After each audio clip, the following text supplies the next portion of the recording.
குருவாகி வந்து அருள்நான் கந்தன். ஆதித்ய சொர்ணலக்ஷ்மி அன்பான வணக்கங்கள். இந்த பதிவு பங்குனி மாதம் நடைபெறவிருக்கும் பொதுவான பலன்களை ராசி பலனாக காணவிருக்கிறோம். வளாக திருச்செந்தூரில் வீற்றிருக்கும் முருகப்பெருமானின் பொற்பாத கமலங்களை பணிந்து 12 ராசிக்கும் இந்த பங்குனி மாதம் கோள்களின் கோச்சார நகர்வை வைத்து ஏற்படவிருக்கும் சாதக பாதக பலன்களை தெளிவாக காணலாம். இந்த மாதம் நிறைய இறை வழிபாடுகள் இருக்குது. அதே போல் நமக்கு சாத்விக பரிகாரங்கள், ஆன்மீக பரிகாரங்கள்லாம் சொல்லியிருக்கிறோம். இதெல்லாம் பின்பற்றிக்கோங்க. உங்கள் வாழ்வை வந்து எப்படி வளமாக்கி கொள்ளலாம், அதாவது சிறப்பான வியூகம் அமைக்கும் போது எந்த சூழ்நிலையிலும் திறம்பட கடந்து வந்துடலாம். இந்த மாதம் சுக்கிரன் உச்சமாக போகிறார். இந்த உச்சமாக கூடிய சுக்கிரன் உங்களுக்கு என்ன மாதிரியான பலாபலன்களை வழங்கவிருக்கிறார் என்பதை வந்து நம்ம சிறப்பாக காணவிருக்கிறோம். இந்த மாதம் காணப்படக்கூடிய கிரகங்கள் பார்த்திங்கன்னா, மேஷத்தில் குரு பகவான், கன்னியில் கேது பகவான், மகரத்தில் செவ்வாய் பகவான், கும்பத்தில் சனி சுக்கிரன், மீனத்தில் சூரியன் புதன் ராகு, சந்திரன் இந்த மாதம் மேஷத்தில் உதயமாயிடுவார். இந்த மாதம் காணப்படக்கூடிய கிரக மாற்றங்கள் என்ன அப்படின்னு கேட்டிங்கன்னா, 12ஆம் தேதி பங்குனி மார்ச் 25 புதன் மேஷத்திற்கு சென்றுடுவார். அவரே பங்குனி 19 ஏப்ரல் 1 வக்ர ஆரம்பம் ஆகிடுவார். அதே போல் பங்குனி 18 மார்ச் 31 சுக்கிரன் வந்து மீனத்திற்கு சென்று உச்ச பலம் அடைவார். செவ்வாய் மாத ஆரம்பத்தில் 2ஆம் தேதி மகரத்திலிருந்து நமக்கு கும்பத்திற்கு பயிற்சி அடைவார். இந்த கோள்களின் கோச்சார நகர்வால் 12 ராசிகளும் சந்திக்கவிருக்கும் சாதக பாதக நிகழ்வுகளை தெளிவான பதிவுகளாக, துல்லியமான பதிவுகளாக, 12 பதிவுகளாக, தனித்தனி பதிவுகளாக காணவிருக்கிறோம். அன்பர்கள் வந்து பதிவினை முழுமையாக கேட்பது தான் தாங்கள் செய்ய வேண்டியது. சிம்ம ராசி சிம்ம லக்னத்திற்கான பலன்களை காணவிருக்கிறோம். இந்த மாதம் பங்குனியில் வந்து நம்ம என்ன பண்ணலாமா, ஏன்னா ராசி அதிபதி வந்து 8க்கு போயிடுவார். இருந்தாலும் கூட நம்மளுக்கு 7ஆம் இடத்துல சனி சுக்கிரன், அப்புறம் செவ்வாயும் 2ஆம் தேதி வந்து அமர்ந்துருவார். இந்த கிரக கூட்டணி நம்மளுக்கு என்ன சொல்லுது? அது மட்டும் இல்லாமல் குரு நமக்கு மேஷத்தில் இருக்கிறாரு. நமக்கு இந்த மாதம் புதன் பகவான் அவர் 12 தேதியில் அவரும் போய் இணைந்து விடுவார். சந்திரன் இந்த மாதம் மேஷத்திலேயே உதயமாகி இருக்கிறார். இந்த கோள்கள் நம்மளுக்கு என்ன சொல்லுது? இந்த மாதத்தை எப்படி எடுத்துக்கலாம்? தொழில் வந்து நல்லா இருக்கும். தொழிலில் வந்து ஒரு வேலைப்பட இருக்குது. ஏன்னா 9, 10 அதிபதிகள் இணைவு. இவங்க வந்து ராசியை பார்க்குறாங்க. செவ்வாய் அவர் 4, 9 கூடையவர். பாதகாதிபதியானாலும் பிரச்சனையை கொடுப்பாரு. ஆனால் அதற்கான ஒரு பலனும் இருக்குது. இந்த காலகட்டம் வந்து தொழில் செய்கிற இடங்களில் மேலதிகாரி, உடன் பணிபுரிபவர்கள் அனைவரையும் வந்து நம்ம அனுசரித்து செல்லணும். இந்த 7ஆம் இடத்துக்கு என்ன சிறப்புனா, அந்த 10ஆம் தொழில் ஸ்தானத்துக்கு 10ஆம் ஸ்தானம். அப்போ கடுமையான உழைப்பை வந்து இங்கே போடணும். நம்ம வந்து நாளைக்கு நாள் கடத்தாமல் சோம்பேறித்தனம் இல்லாமல் நம்ம உழைக்கிறதுக்கு வந்து சிறப்பாக செய்யும்பொழுது நம்மளுக்கு தொழில் நல்லா இருக்கும். அதே போல் பார்த்திங்கன்னா, இந்த மாத நம்மளுக்கு பிற்பகுதியில் சுக்கிரனும் 8ஆம் இடத்துக்கு சென்று அமர்ந்துடுவார். ராசி அதிபதி ஏற்கனவே வந்து நம்மளுக்கு 8ல் போய் அமர்ந்துட்டார். என்ன வேலைகள் இருக்கும், கொஞ்சம் வந்து நம்மளுக்கு அந்த எரிச்சல், கோபம் இதெல்லாம் கொஞ்சம் விட்டுடணும். பிடிவாத தன்மை இதெல்லாம் விட்டுட்டு மற்றவங்க சொல்கிறதையும் கொஞ்சம் காது கொடுத்து கேட்டு, மற்றவங்க ஒப்பீனியனும் கேட்டு நடக்கும்பொழுது இந்த காலகட்டம் சிறப்பாக இருக்கும். எப்பயோ முயற்சி செய்த முயற்சிகளுக்கெல்லாம் இப்போ வந்து வேலை நிச்சயமாக கிடைக்கும் அப்படின்னு வந்து சொல்லலாம். 8ஆம் இடத்துக்கு இன்னொரு பேரும் இருக்குது. அது 8ன்னே வெறும் பார்க்கக்கூடாது. வலி வேதனை. 2வது 10ஆம் இடத்துக்கு 11ஆம் இடம். அதனால் தொழிலில் ஒரு சிலருக்குலாம் வந்து ஒரு நல்ல பெனிஃபிட்ஸ் கிடைக்கும். தசாபதினா சிறப்பாக இருந்தால் ஊதிய உயர்வுடன் கூடிய உத்தியோக உயர்வு நிச்சயம் உண்டு. வேலை மாற்றம் உண்டு, இடமாற்றம் உண்டு, வெளிநாட்டு வேலை வாய்ப்பு உண்டு. பாஸ்போர்ட் விசாவில் இருந்த சிக்கல்கள்லாம் நீங்கி இந்த காலகட்டம் சிறப்பாக உங்களுக்கு அனைத்தும் கிடைக்கப்பெறும் அப்படின்னு வந்து சொல்லலாம். தொழிலை பொறுத்த வரைக்கும் இதான். படிப்புக்கேற்ற உத்தியோகம் வேணுன்றவங்களுக்குலாம் இந்த காலகட்டம் நடக்கும். என்ன ஒரு அலைச்சல் திருச்சலோட முயற்சியை போடுங்க. கோபத்தை குறைத்து கொண்டு கொஞ்சம் லாவகமாக கையாண்டணும். தசாபதி சிறப்பு இல்லைன்னா அப்படியே கம்முன்னு கடந்து வந்துங்க. சிறப்பாக இருக்கா, உங்களுடைய முயற்சியை இன்னும் உத்வேகமாக போட்டு கொஞ்சம் வந்து நீங்கள் அதை செயல்படுத்த துவங்குங்க. ஏற்கனவே சொல்லியிருப்பேன், 2ல் கேது இருக்கிறதுனால தொழில் செய்கிற இடங்களில் தேவையில்லாமல் ஒரு ஆர்கியூமெண்ட்ஸ்லாம் வச்சுக்க கூடாது. இதுலேயும் கவனமாக இருக்கணும். அதே போல் ஒரு சிலர்லாம் வந்து பணம் கொடுக்கல் வாங்கல், ஜாமீன் போன்ற விஷயங்களில், மற்றவங்களுக்கு ஷூரிட்டி போன்ற விஷயம்ல, கம்யூனிகேஷன் சார்ந்த விஷயங்கள்லாம் கொஞ்சம் கவனம் தேவை. நீங்கள் ஒன்று சொன்னீங்கன்னா அது பெருசாக பூதாகரமாக ஆகிடும். தொழில் செய்கிற இடங்கள்லாம் தொழில் நிறுவனங்களை பற்றியோ செஞ்சு எந்த வித ஒரு ஒப்பீனியனும் இந்த காலகட்டம் சொல்லாதீங்க. மாற்றங்கள் தானாக நடந்தால் ஏற்றுக்கொள்ளுங்கள். நீங்களாக மாற்றங்களுக்கு முயற்சிக்காதீர்கள். இதுதான் இங்கே அறிவுறுத்தப்படுகிறது. பொருளாதார வருவாய் சிறப்பாக இருக்கும். 2ஆம் அதிபதி அதுக்கப்புறம் 9 போய்டுவார். 9 தான் வந்து நிதி கருவூலம் அப்படின்னு வந்து சொல்லலாம். அப்போ பண வருவாய் சிறப்பாக இருக்கும். இது வரைக்கும் பட்ஜெட்டில் துண்டு விழுந்தது அப்படின்னு சொன்ன பெண்மணிகளுக்கெல்லாம் இந்த காலகட்டம் வேலை பலு இருந்தாலும் அதெல்லாம் உங்களுக்கான ஒரு குடும்ப பொறுப்புகள் கூடும், சுமைகள் கூடும். அந்த பட்ஜெட்லாம் நீங்கி உங்களுக்கு பட்ஜெட்டில் துண்டு விடாமல் ஆசைப்பட்ட அனைத்தும் இந்த காலகட்டம் பெற்றுக்கொள்ளலாம். சுப நிகழ்வுகள், சுப பேச்சுவார்த்தைகள், அதுக்காக நீங்கள் வந்து உழைப்பது இதெல்லாமே ரொம்ப அருமையாகவே இருக்கும் அப்படின்னு வந்து சொல்லியாச்சு. ப்ளஸ் ஆர் மைனஸ் கலந்து நடக்கும், நம்ம தான் லாபகமாக எடுத்துக்கொள்ளணும். குழந்தைகள் சார்ந்த விஷயங்கள், குழந்தைகளுக்கான ஒரு மருத்துவம் அதெல்லாம் கை கொடுப்பது, உங்கள் குழந்தைகளுக்கு திருமணம், வேலைவாய்ப்பு, இந்த விஷயங்கள்லாம் கொஞ்சம் சிறப்பாக நடைபெறுவது. அதே போல் தந்தை வழி உறவுகளுடன் இந்த பிணக்குகள்லாம் ஒரு சிலருக்கு நீங்கி ஒரு சிலரோட பேச்சுவார்த்தை நல்லா சிறப்பாக முடிஞ்சு அந்த பூர்வீக சொத்துக்களை ஒரு ரிசல்ட் கிடைப்பது. இந்த காலகட்டம் டாக்குமெண்ட், பத்திரம் சார்ந்த விஷயங்கள்லாம் கொஞ்சம் கவனமாக இருங்க. அதில் இருக்கிற ஒரு சில பிரச்சனைகள்லாம் முடித்துக்கொள்வீங்க. இதெல்லாம் வந்து கொஞ்சம் பொறுமையாக நிதானமாக விழிப்புணர்வுடன் செய்து கொள்ளணும். திருமணம் சார்ந்த விஷயங்கள், இப்போ ஒரு சிலருக்குலாம் 2வது திருமணம் நடக்கக்கூடிய வாய்ப்பு. இதுக்கு முன்னாடி திருமணம்லாம் முடிவு பண்ணிவிட்டு இது வந்து சொல்லுவாங்களா, இவங்க பதில் சொல்லுவாங்களா இல்லையான்னு அப்படின்னு எதிர்பார்த்து கொண்டுருவங்களுக்கு திடீர்னு வந்து அவங்க வந்து ஓகே சொல்லக்கூடிய வாய்ப்பு இதெல்லாமே இருக்கும். ஒரு சில லவ் பண்ணுறவங்களாம் இந்த காலகட்டம் கொஞ்சம் ஆர்கியூமெண்ட்டை தவிர்த்து கொள்ளுங்க. உங்களுக்கு இந்த காலகட்டம் என்ன, இதை எப்படி நம்ம அப்ரோச் பண்ண போகிறோம், நம்ம வீட்டில் எடுத்துகிட்டு போய் எப்படி அப்ரோச் பண்ண போகிறோம் என்பதை மட்டும் வந்து யோசித்து வைங்க. அடுத்து வரக்கூடிய காலகட்டங்களை நம்ம இன்னும் பண்ணும்பொழுது ரொம்ப சிறப்பாகவே இருக்கும் அப்படின்னு வந்து சொல்லியாச்சு. லக்னாதிபதி 8ல் இருக்கிறதுனால இந்த காலகட்டம் நம்ம வந்து அனைத்து விஷயங்கள்லையும் நம்ம வாய் வார்த்தை விடுறதுல கூட, ஏற்கனவே நான் சொன்ன நான் கருத்து சொல்கிறதுல கூட இதெல்லாம் கொஞ்சம் கவனமாக இருக்கும்.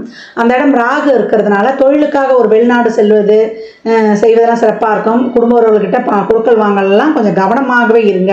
மூத்த சகோதரத்துக்கான ஒரு செலவு, அதே போல் நண்பர்களுக்கான ஒரு செலவு, இதெல்லாமே நடக்கும். இதெல்லாம் வந்து நமக்கு மாத ஆரம்பத்தில் இருக்கும். மாத பிற்பகுதியில் அதுவே வந்து நம்மளுக்கு கொஞ்சம் செயல்கள்லாம் கொஞ்சம் லகுவாக நடக்கும். அதனால் ஒரு 15 தேதி வரைக்கும் பொறுமை காத்து அதற்கு பிற்பாடு உங்கள் தொழிலுக்கான முயற்சிகள், வெளிநாட்டு வேலை வாய்ப்பு, அதுக்கான ஒரு பாஸ்போர்ட் விசா சிக்கல்கள்லாம் இருந்தால் இப்போ நீங்கள் உங்கள் கைக்கு கிடைக்க பெறுவது இதெல்லாமே ரொம்ப அருமையாக இருக்கும். தொழில் ஸ்தானாதிபதி எங்கள் 8ஆம் இடத்துல போய் உச்சமாகிறார். ஆனால் இந்த காலகட்டம் இந்த தொழிலை முதலீடு பண்ணுற விஷயங்களுக்கெல்லாம் உங்கள் சுய ஜாதகத்தை ஆய்வு செய்துட்டு தான் நீங்கள் வந்து அதெல்லாம் முதலீடு பண்ணணும். ஏன்னா தொழில் ஸ்தானாதிபதி 8ல் போய் உச்சமாக போகிறாரு. அப்புறம் சனியும் இந்த ராசியை பார்த்து கொடுக்கறதுனால ஒரு புதிதாக ஒரு தொழில் செய்யணுன்ற ஒரு ஆர்வம் இருந்து கொண்டே இருக்கும்.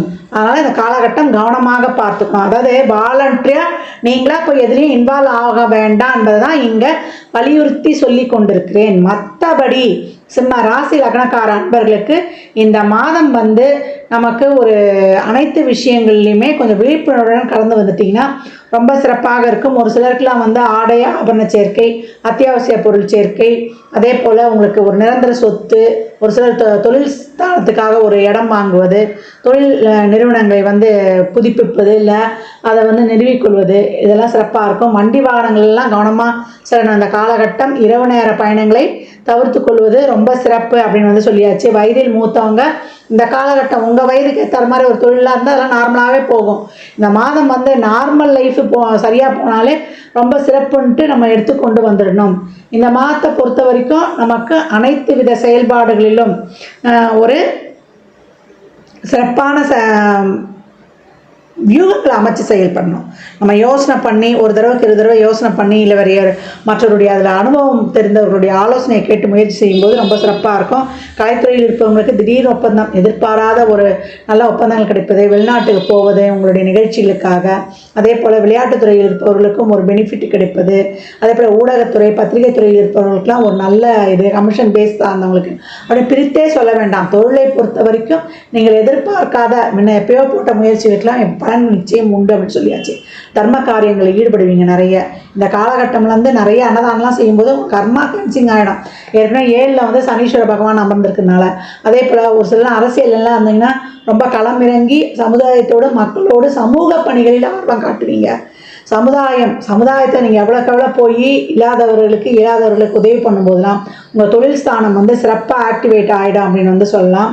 எவ்வளோக்கு நீங்கள் வந்து தன்னலம் கருதாமல் உழைக்கிறீங்களா அரசியல் துறையில் இருக்கிறவங்களுக்குலாம் அவங்களுக்குலாம் மக்கள் செல்வாக்கு ஒரு சொத்தாகவே சேரும் அப்படின்னு வந்து சொல்லலாம். வயதில் மூத்தவர்களுக்கு இந்த காலகட்டம் ஆன்மீக நாட்டெல்லாம் இருக்கும். பெரியவர்களுடைய ஆசைகள் கிடைக்கும். நான் என்னுடைய குருவை சந்திக்க போனேன், குருமாருடைய ஆசைகளை பெற போனேன் அப்படின்றதுலாம் கிடைக்கும்.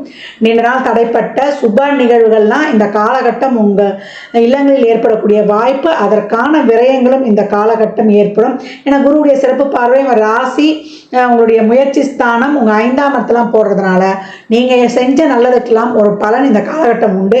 என்ன கொஞ்சம் வந்து ஒரு அலைச்சல் திருச்சல், ஒரு முன்கோபம், ஒரு பிடிவாதத்தன்மை, ஒரு வேலை பலு, இதனால் வந்து ஒரு எரிச்சல்லாம் கூடும். அதை மட்டும் இந்த காலகட்டம் குறைத்து கொண்டு பக்குவமாக பொறுமை, நிதானம், விழிப்புணர்வு இந்த 3உடன் கலக்கும்போது இந்த மாதம் ரொம்ப சிறப்பாக இருக்கும். சந்திராஷ்டம தினங்களில் நம்முடைய ஏடிஎம் கார்டு, பர்ஸு, அதே போல் வண்டியுடைய அந்த ஆவணங்கள்லாம் பத்திரமா வச்சுக்கணும். எந்த ஆவணங்களாக இருந்தாலும் நம்ம வரும் காலகட்டங்களில் பத்திரமாக வைத்து கொள்ளணும். எந்த உறவுகள்கிட்டையும் தேவையில்லாத வாக்குவாதங்களை வைத்துக் கொள்ளாதீங்க. புதிய நபர்களுடைய அறியாத தெரியாத விஷயங்களையும் புதிய நபர்களை வந்து உங்கள் குடும்பத்தில் அனுமதிக்காதீங்க. அவர்கள் பேச்சு கேட்டுட்டுலாம் குடும்ப உறுப்பினர்கள்கிட்ட பிரச்சனையை வைத்து கொள்ளக்கூடாது. கணவன் மனைவி இந்த காலகட்டம் ரொம்ப விட்டு கொடுத்து புரிந்து கொள்ளணும். நீங்கள் தான் ஒரிஜினல் அத்தாரிட்டி. வெளியாட்கள்னு சொன்னாலே உங்கள் அம்மா அப்பா தான். உங்கள் அம்மா அப்பா கூட வெளியாட்கள் தான். ஒரிஜினல் பார்ட்டி கணவன் மனைவி மட்டும்தான். வேற்று ஆள் வெளியாட்கள்னாலே உங்கள் அம்மா அப்பா, அண்ணன் தம்பி, அக்கா தங்கச்சி 2 பேருடைய சைடம் தான். அதனால் இந்த காலம் விட்டு கொடுத்து போகும்பொழுது கெட்டு போவர் கிடையாது. ஏன்னா ஒரு சின்ன பிரச்சனை கூட இந்த காலகட்டம் பூதாகரமாக ஆகிவிடும். உடல் ஆரோக்கியத்தில் கவனம் தேவை. இந்த காலகட்டம் வந்து உஷ்ண சம்பந்தப்பட்ட நோய்கள், ஒரு சிலருக்கு பேக் பெயின் வர்றது, ஸ்பைனல் கார்டில் பிரச்சனை வர்றது, இதெல்லாம் இருக்கக்கூடிய வாய்ப்பு. இதெல்லாம் கொஞ்சம் கூடுதல் கவனம் எடுத்துக்கோங்க.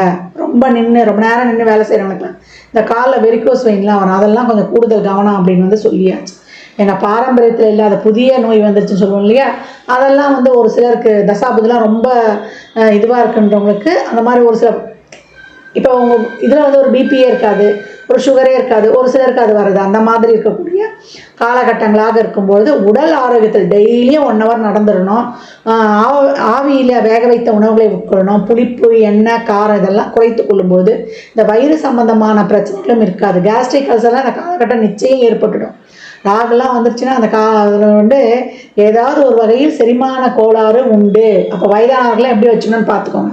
ஒரு டைமை ஃபிக்ஸ் பண்ணி சாப்பிட்ற இதை வந்து ஒரு டயட் சார்ட் மாதிரி போட்டு பின்பற்றும் பொழுது உங்களுக்கு அனைத்தும் சிறப்பாகவே இருக்கும். இந்த காலகட்டம் ஒரு ஸ்ட்ரெஸ் இருந்து கொண்டே இருக்கும், ஒரு காரிய தடையெல்லாம் இருந்து கொண்டு இருக்கும். அதெல்லாம் நீக்குவதற்கு விநாயகர் வழிபாடு இல்லை ஒரு மகான்களுடைய வழிபாடு செய்து கொள்வது ரொம்ப சிறப்பு. காளியை வழிபடணும்.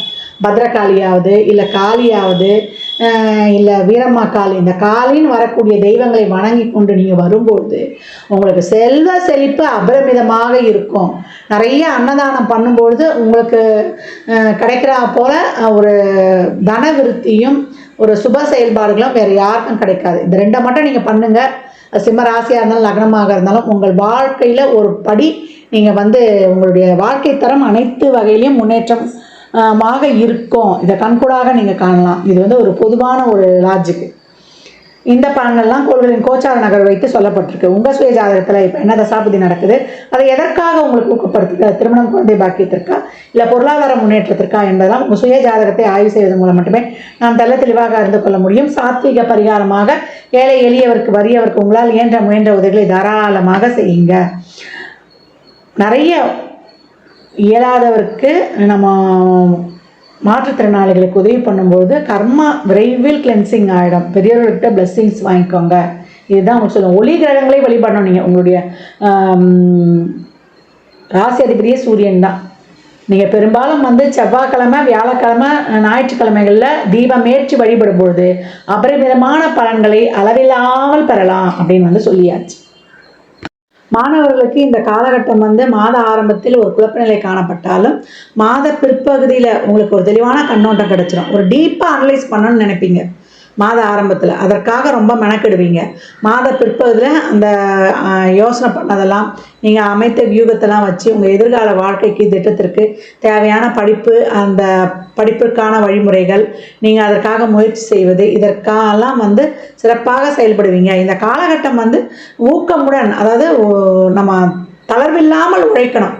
அது படிக்கிற விஷயமாகட்டும் இல்லை நீங்கள் அந்த படிப்புக்காக அந்த விஷயங்களை வந்து ஆராய்ந்து தெரிந்து கொள்வதாகட்டும், உங்களை விட பெரியவர்கள்கிட்ட இந்த காலகட்டமோ குருமார்களோ இல்லை நீங்கள் போக போகிற துறையில் இருக்க சீனியர்ஸ்கிட்டையோ கேட்டு தெரிஞ்சு கொள்ளும்பொழுது உங்களுக்கு பிற்கால வாழ்க்கைக்கான ஒரு லைஃப் லாங் ஒரு சிறப்பான ஒரு வாழ்க்கையை அமைத்துக் கொள்வதற்கு எந்த துறையில் போனால் நமக்கு சிறப்பாக இருக்குன்ற ஒரு ஆலோசனை உங்களுக்கு கிடைச்சிரும்.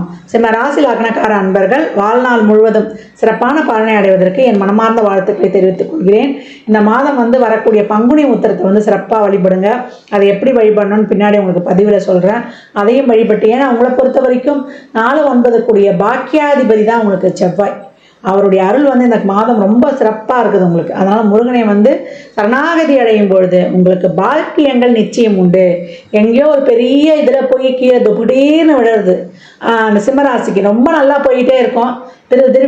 பார்த்தா திடீர்னு என்னவோ இறங்கின மாதிரி இருக்கும், திருப்பி மேலே வரா மாதிரி இருக்கும். அந்த மாதிரி அந்த நேரங்கள்லாம் நம்ம தோண்டு போயிடக்கூடாது. ஏன்னா பாக்கியாதிபதியே நமக்கு பாதகாதிபதி.